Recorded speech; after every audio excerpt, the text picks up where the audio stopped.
Hello, hope this is working okay. Hope the audio is okay and the video is okay and they're in sync. Wasn't there a group called In Sync?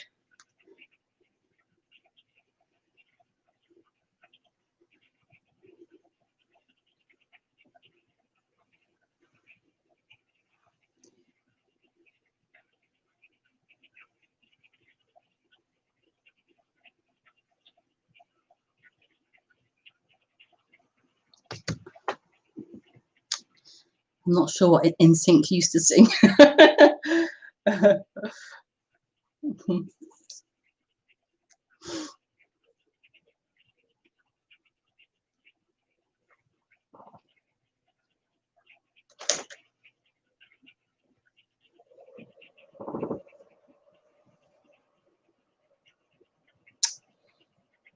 So hello and welcome to the weekly stream. I do this stream every Thursday evening at 8:30.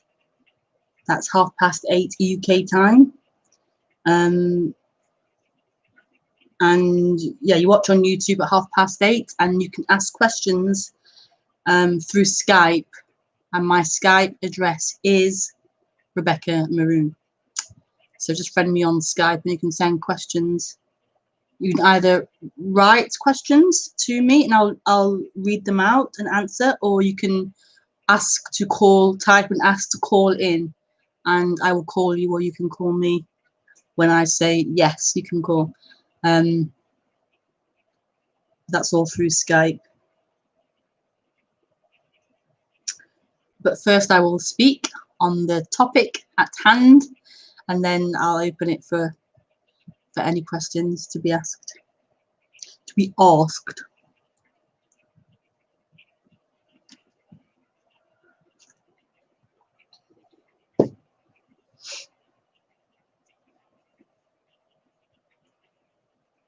just had a poo, so I feel quite nice. I've had chickpeas all week, so just emptied out.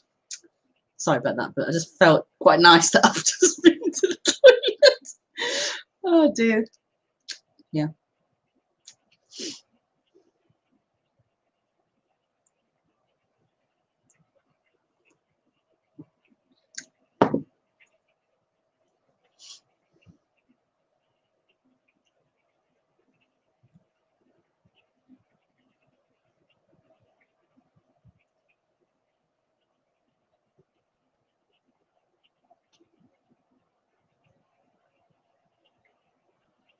Just wait for the hordes of viewers to join, and then I'll start the introduction. Wait for the hundreds of people that are interested in this to stop their activity and to come and listen to this stream.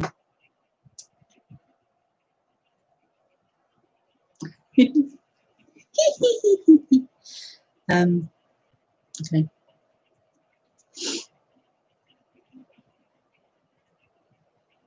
That's nice.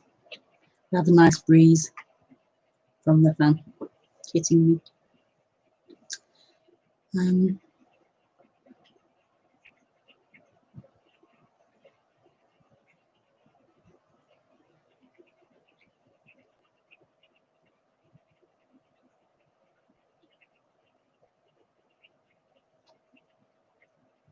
So I've called this stream enlighten. No, I haven't. I've called it non-duality. Non-duality. Non-duality isn't therapy. It's freedom. That's it. Non-duality isn't therapy. It's freedom.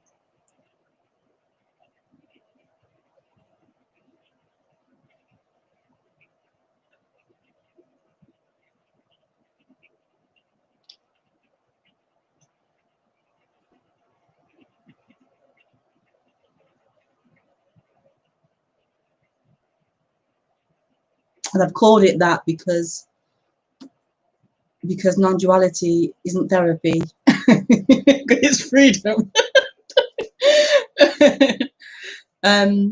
Yeah, I am. before I go into that, I'll just talk a bit about my story. So before non-duality appeared, before it appeared here, I was looking into or reading about self-help and psychology, having been suicidal and attempted to end my life. I began to commit to a solution to try and solve this heavy burden, this depression that I had. And so I turned to, first of all, counselors and therapy. That didn't quite work for me because I didn't really have any answers to tell them. I just felt bad. I couldn't explain why, or I couldn't quite, I'm not really I just couldn't explain it. So I didn't find talking therapy very useful to me at that time. So I turned to reading self-help books, psychology, did psychology courses, and got really into understanding this whole like experience of my childhood and all these different things. Got into politics, black politics, got into all different things, done healing and meditation. I went to the Buddhist group, meditation, spirituality, the whole path, the whole thing. And it was really, really beneficial. It was really helpful in that it lifted me out of that deep, dark depression. It gave me hope of a spiritual path leading to this fulfillment at the end, this enlightenment, whatever that may look like, having these powers and being special and all these different things you imagine when you're seeking. But yeah, it definitely did help. It did help lift that depression. I'm saying, what's the point in this? Yeah, and then non-duality wonderfully appeared. Wonderfully appeared. Oh God, so beautiful. The Power of Now appeared, and then Yamuji, and then yeah, the whole thing appeared. So I felt like I had looked into certain psychological issues that I had before non-duality appeared. I was aware of what happened to me in childhood, and I looked at certain things and stuff.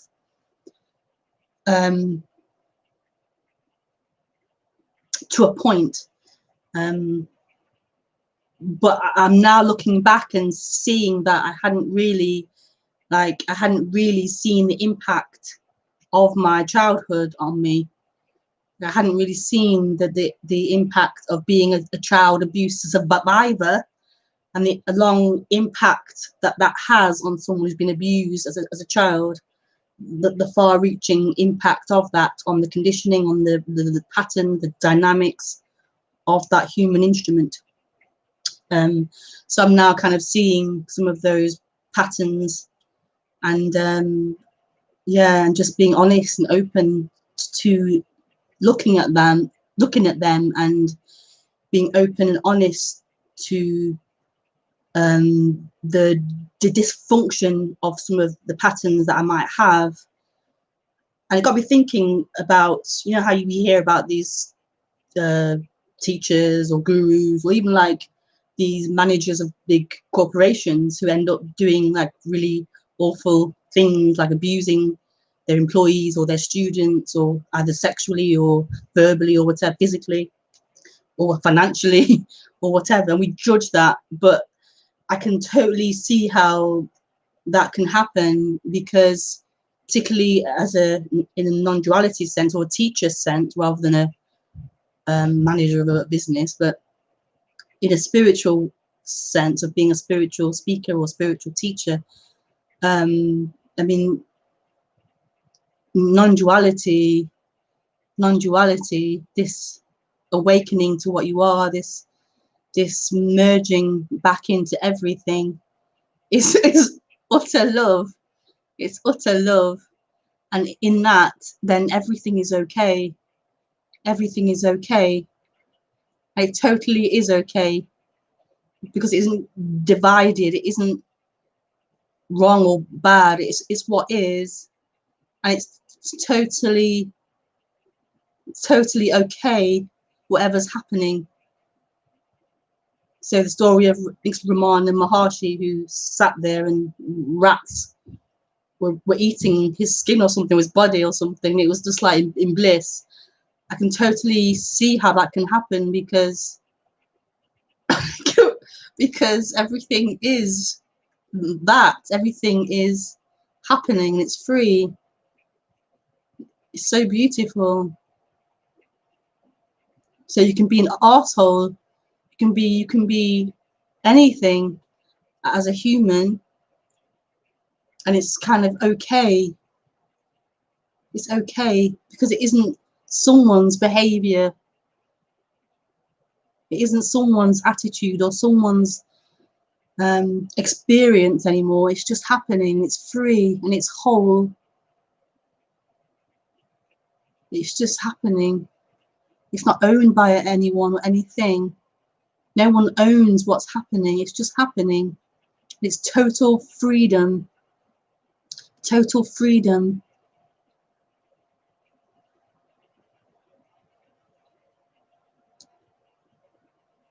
So I'm quite fortunate in a way that I'm not a big guru. I haven't got thousands of students or people following me or anything. But I can understand how, if there's not been that awareness of the conditioning or the patterns or the traumas, then that could happen. Abuse could happen.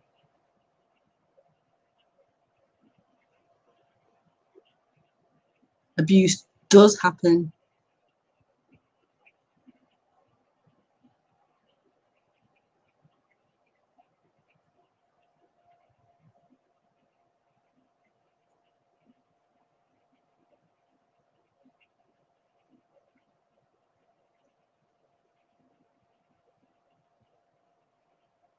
So I'm not really sure why I'm expressing that, but it just feels yeah, it just feels like that's what's being expressed. Yeah.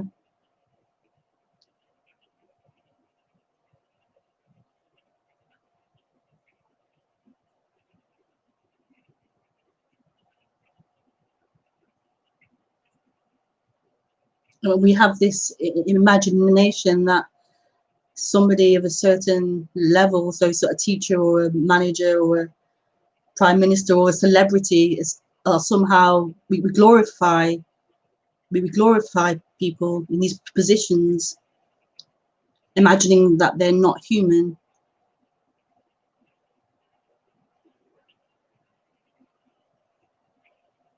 That they're free of all conditioning, free of all trauma, free of all issues. And that is so not true. That is so not true. But you can't really glorify someone who is ordinary and is human, who has flaws, openly has flaws. It's difficult to glorify someone who is honest or just normal and don't, hide their humanness. So it wouldn't sell very well if somebody was really human and normal and a celebrity. I think that's changing, maybe more and more, but it's still a pattern in society to look up to people in certain positions and imagine all these things about them, glorify them, give them a halo, until their behavior shows actually that they're human. Yeah.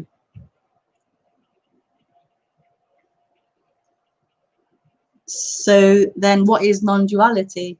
If what I'm saying is that there can be total freedom and there can still be trauma, or there can still be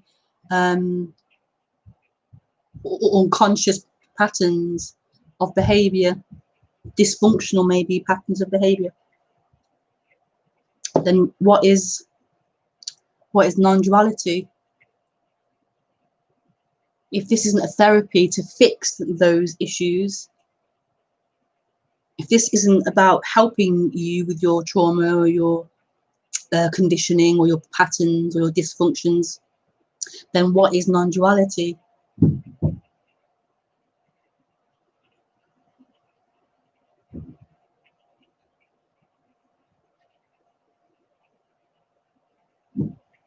If it isn't about you, the human, then what is non-duality? What is being spoken about?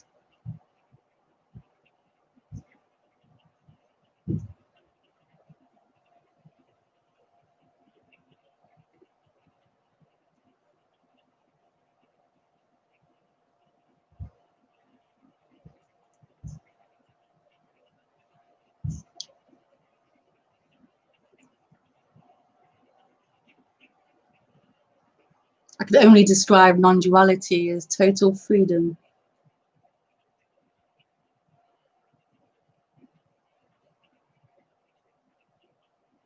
Total freedom.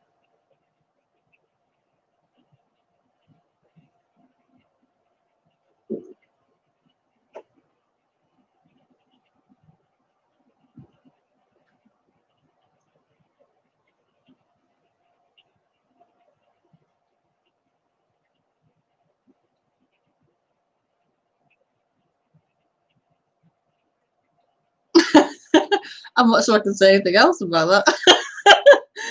It's total freedom.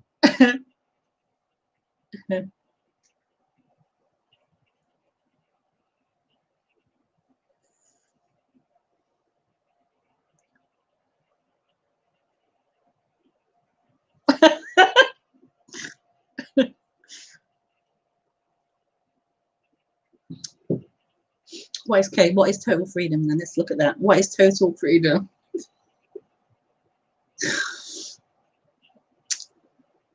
Well, total freedom is what is. Total freedom is what is.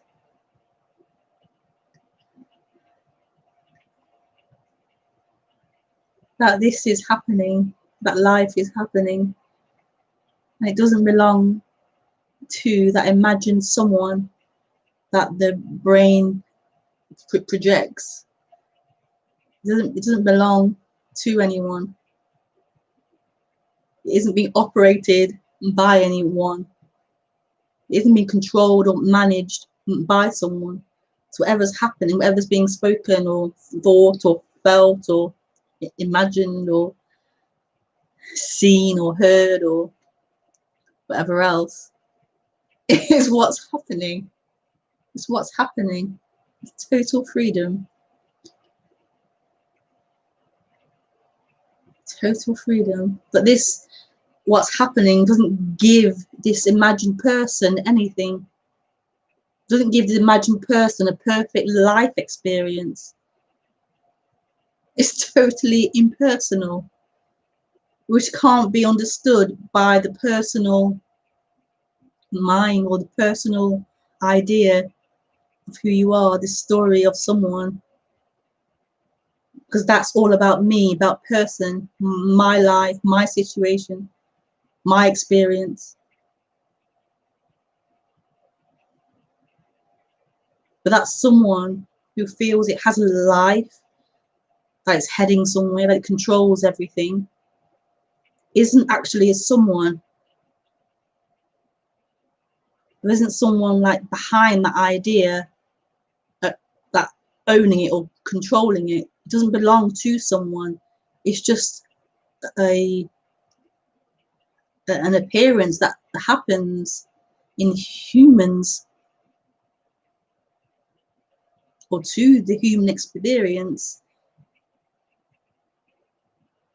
This storyteller of someone that begins to feel as if it's actually someone in here telling the story, someone in here living that story.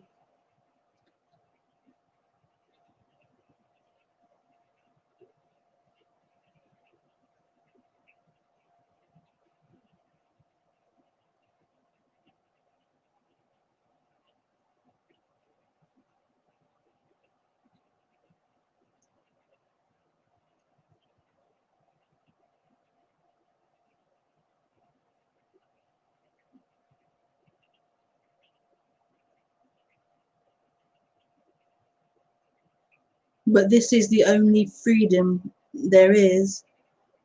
What is happening? It's the only freedom. The wind blowing, the sensation of wind on the skin, the sensation of chair on the bottom, on the thighs, the feet on the floor, the voice, the hand, the chair behind the wall, the screen, the camera, the light, the clock, life happening, thoughts happening, feelings happening. This is the only freedom.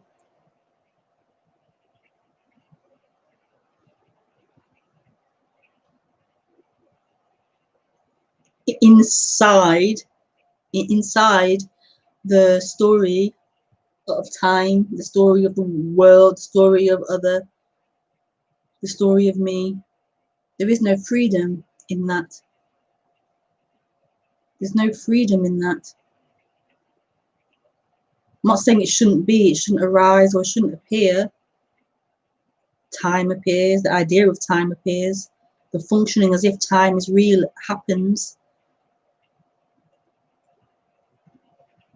It isn't saying that anything is wrong in this appearance. All is, but there's no freedom found in the story of that.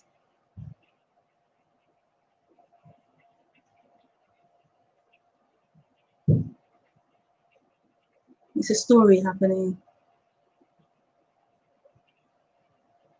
Just like these words being spoken.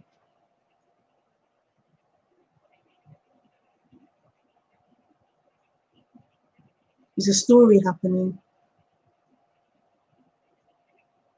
Words happening.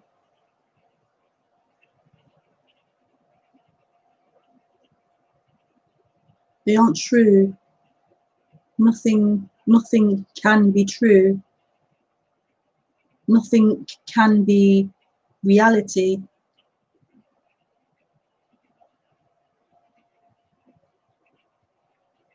But the answer can't be a form, an object. It can't be a thing. The answer is all things, which is nothing, not a thing, and yet all things.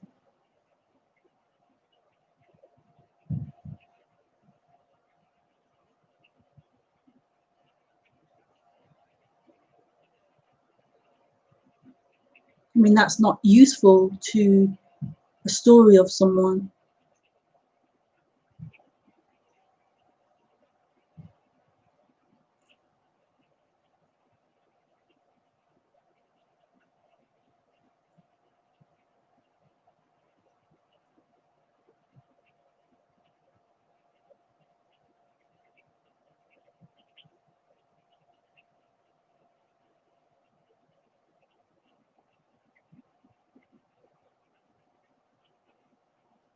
That's not going to improve or change anything.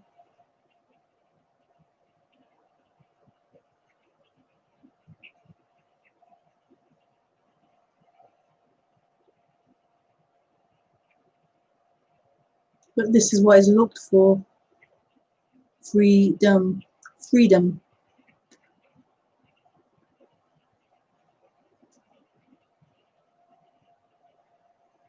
Which isn't something found in time, in thoughts,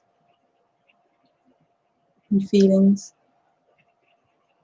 in ideas of spirituality, ideas of philosophy or psychology, or ideas of therapy and healing.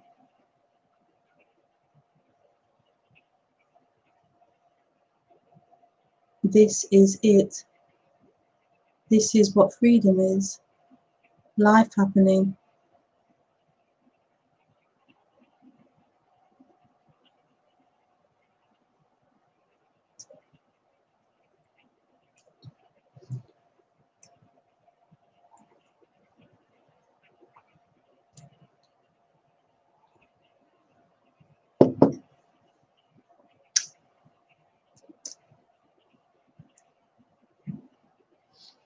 mean,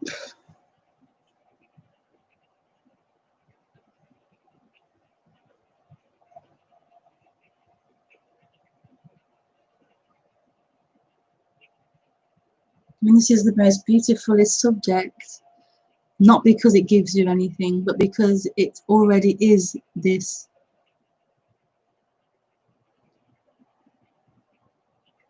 That you can't reach this, it already is this.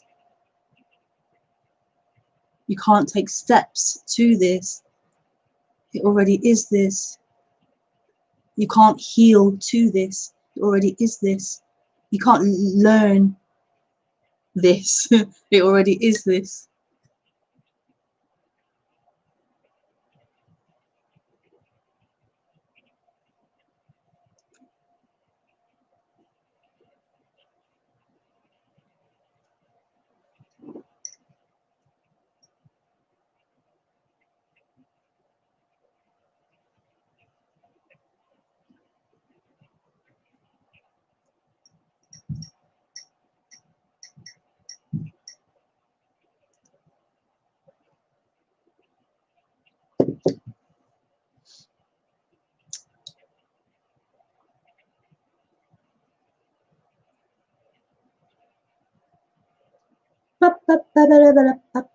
Afro circus, Afro circus. Okay, maybe I'll take questions now.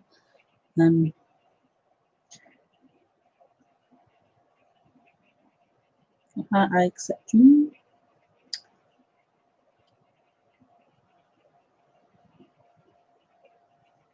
Hi, Rebecca. What do the non-duality speakers mean by its whole? I don't know what non-duality speakers mean. I can't possibly know what non-duality speakers mean. I can have ideas and my own interpretations of what they mean, but I can never know what another human is talking about. It's impossible to really ever know anything.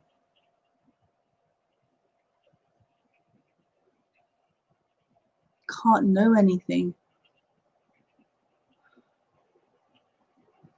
I mean, how beautiful is that?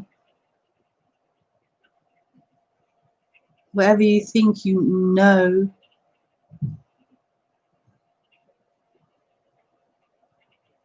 it's just that. It's just a mental idea. So someone, so your neighbor, let's say, speaks to you, and then let's say the brain is trying to create a picture of what they mean.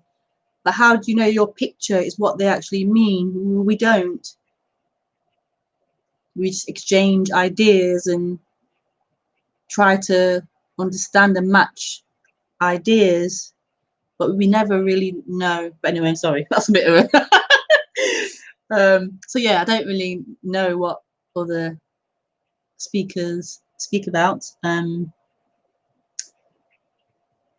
It's whole. It's got a whole. It's whole. It's holy. This is whole. This is whole. This isn't broken up into pieces. Like there isn't me here and you over there, and the lamp and the table, and the thoughts are here and the feelings are here in the body. And these aren't separate things. These aren't things.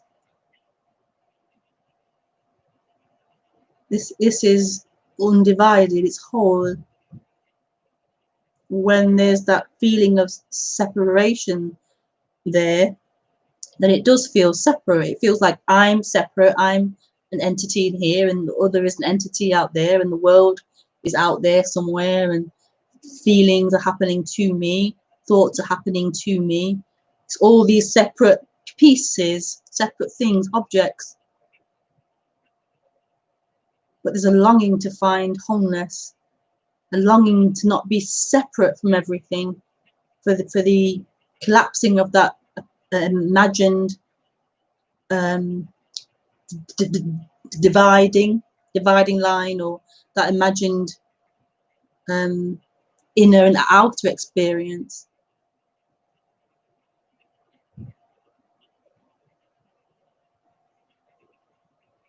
So I would describe wholeness as this what is happening, everything that's happening.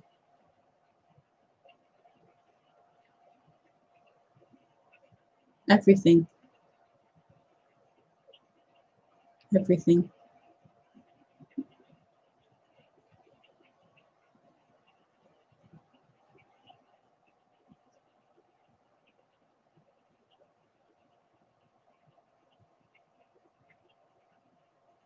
When there's that separation, you're rejecting and pushing things away as not it, and trying to pull things in as it.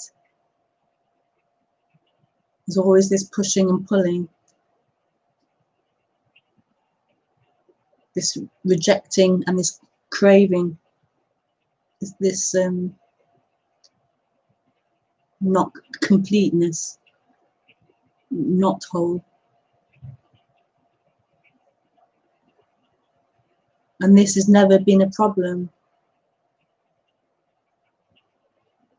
This has never been a problem. What's happening has never been a problem, has never been separate. What seems to be separate is this idea, which isn't really an idea, but this energetic idea of you being a limitation, of you being separate from everything else. That's the illusion.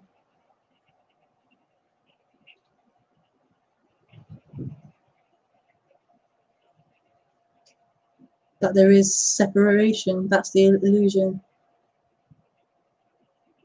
That you are really a separate someone. That you exist as a separate someone. That's the illusion.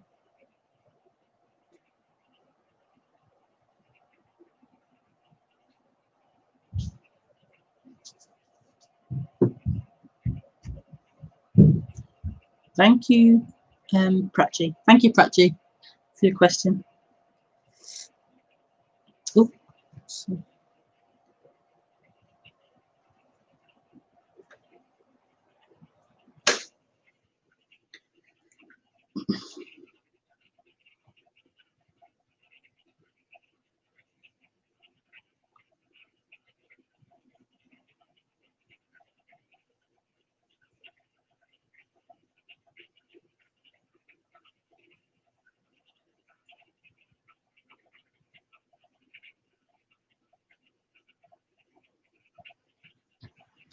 Ooh. I dropped my phone then.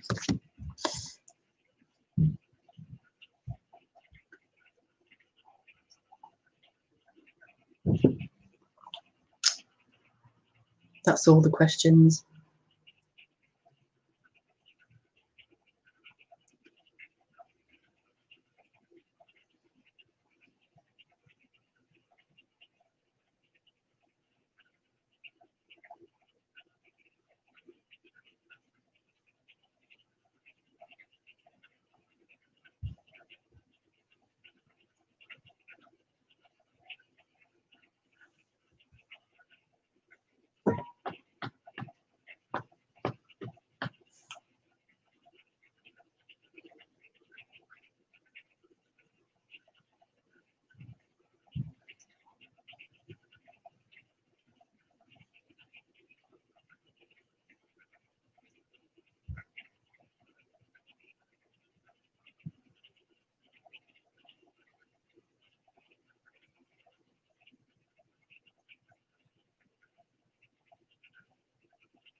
Kesavan. Hi, Kesavan. Hello, Rebecca. Separate individual is illusion, but it's wholeness as well. Is there a contradiction? Always contradictions. Always. It's illusion, but it's wholeness as well. Yeah, wholeness. Wholeness is everything. There is only wholeness. How can it not be wholeness? What isn't included in wholeness? It's whole. It's all things.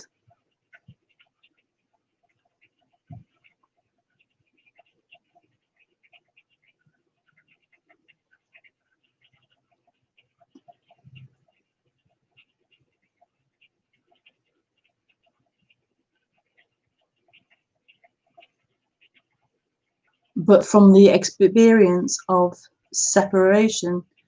So wholeness appears as this sense of separation, this sense of limitation starts. And although that is wholeness appearing as that, it doesn't feel like that to that sense of separation. It feels like it's really separate and it's really living life.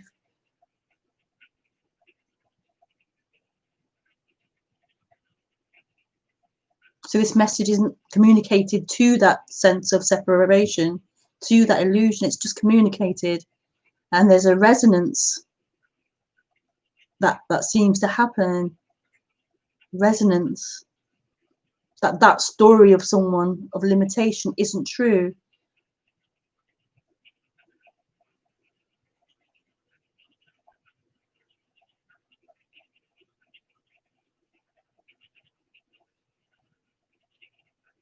And it isn't that separation wakes up. It's just not true.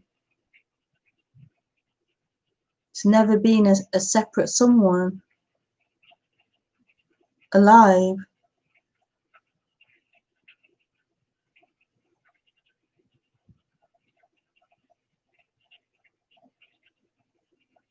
This can only be wholeness. This can only be that being that which is all things and not a thing.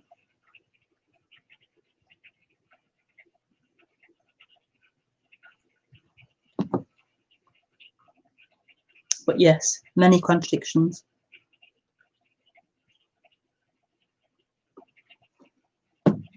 You have to get used to it in this subject. You have to get used to it. Like this, yeah, this like bobbing in and out, bobbing in and out. That's beautiful, really beautiful. For the mind, it isn't so beautiful because the mind wants certainties and definites, and it wants a clear path it wants to follow and to understand and have clarity, which is okay to an extent. But this isn't about that. It isn't about the mind understanding this and having clarity. You can have the most clarity ever on this subject. And that's beautiful as well, having clarity, intellectual clarity on this. That can be there can be a sense of freedom in that, having that clarity. But like it's not it. It's not it. It's not it. I smile because my second book was less clarity. It was more just heart. It was more just the more dual language. It wasn't so clear to follow maybe with the intellect. It was just more heart.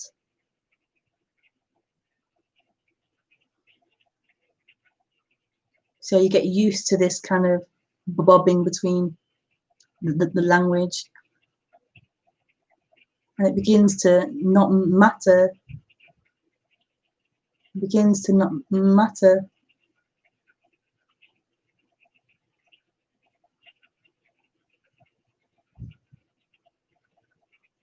It's an energetic thing that seems to happen. It's beyond the mind, beyond this idea you think you are. It's understanding and moving through time with new knowledge of non-duality. It's not about that. It's something else that happens, which is out of your control, out of the mind's control.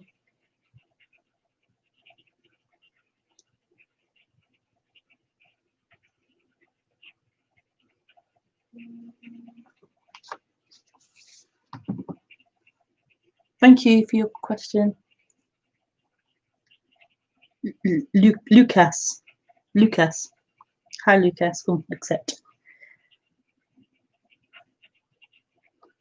Lucas is typing. Hi. Hi. I'm happy because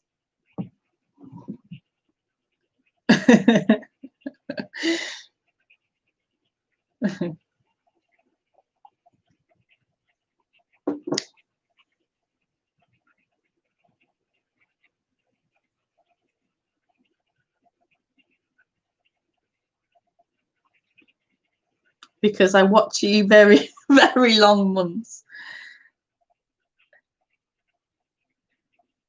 and have your picture on the door. Have your picture on the door. What picture? The picture behind me? You have this picture on your door, or a picture of this body of me on your door?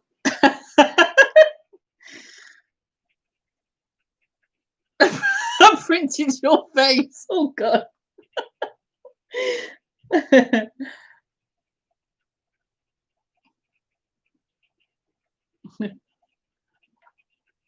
Is it helping? Is it giving you secret messages and insights?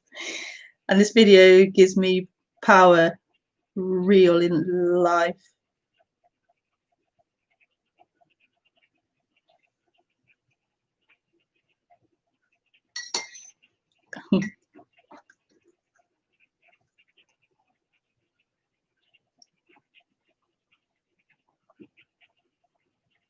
So today I give you maybe some question. Okay, what's your question?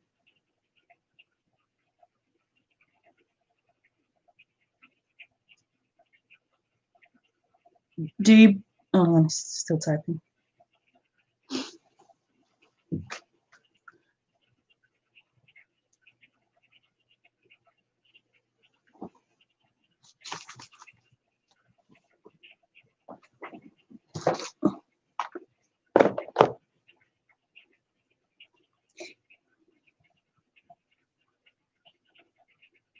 Do you believe it's possible?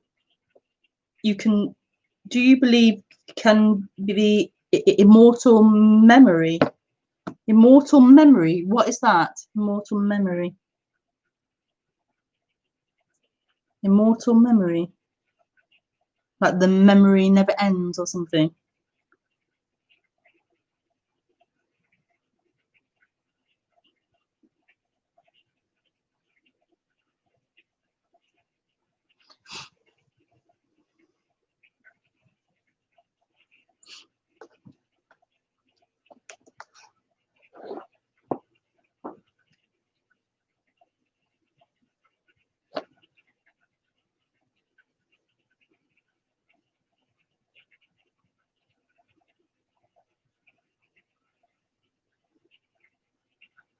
Because in non-duality, everyone says that everything will be destroyed,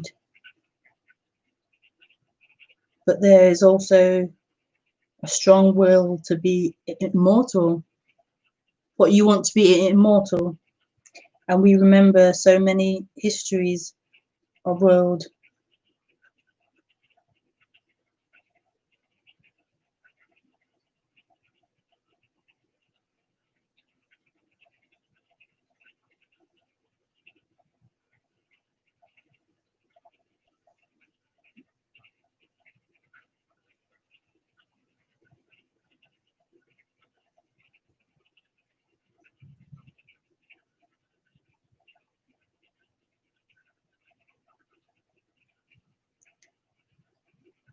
and I feel in me this will. So maybe it's also source's will.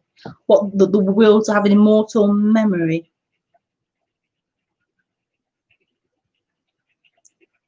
I don't understand it, not really.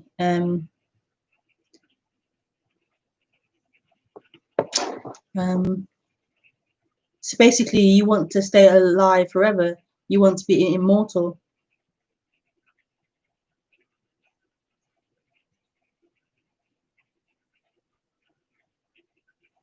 Yes, maybe. I am from Poland. Not good in English. That's okay. That's what I kind of get from your question, that you want to be immortal. You don't want to. You want to live forever.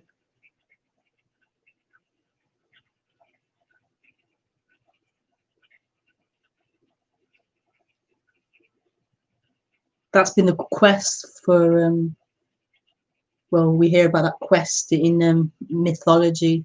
The ancients were trying to discover the magic formula to eternal life and living forever.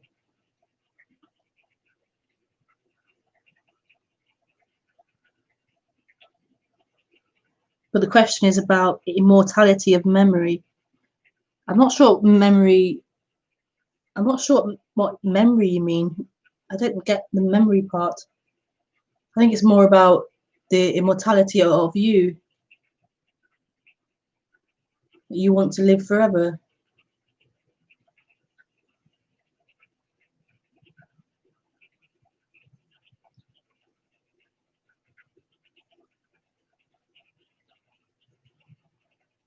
And I can answer like in one way.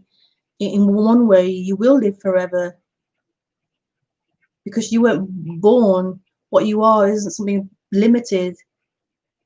You want to form. So in one way, you will live forever, whatever forever is. But you will always be that. So that there is that immortality.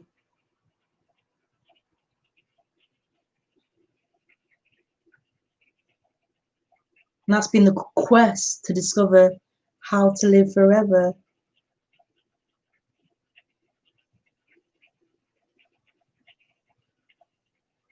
That you weren't ever alive.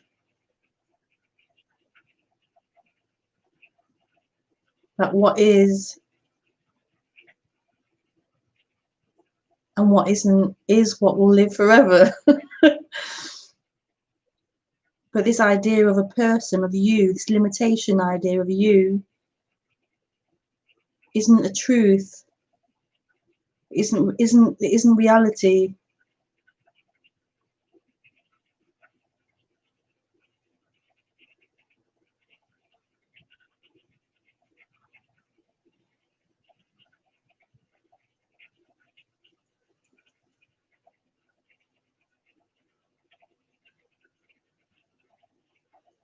So in a way, you will live forever, but not as a person, not as that story of Lucas.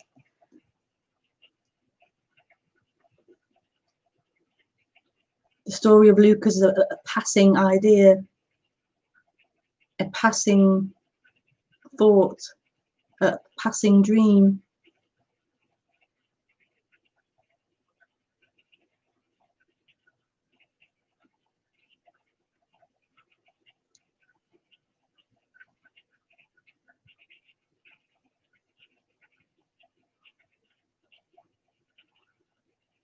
Thank you, Lucas. It's hard to obviously know whether that's what you were talking about. I'm just trying to.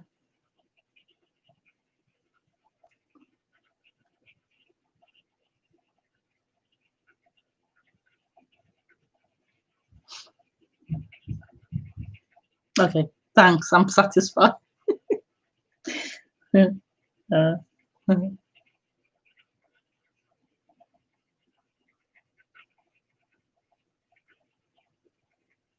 oh yeah. Oh, thank you.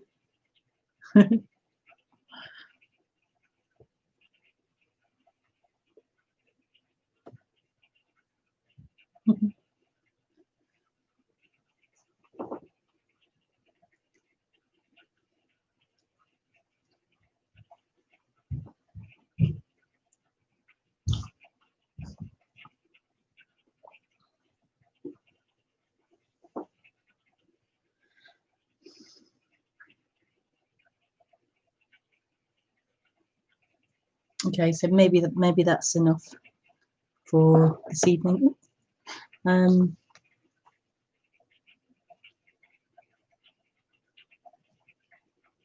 Yeah, that's enough. So I shall be back next Thursday at 8:30, so you can join me again then. Yeah, thank you. Bye.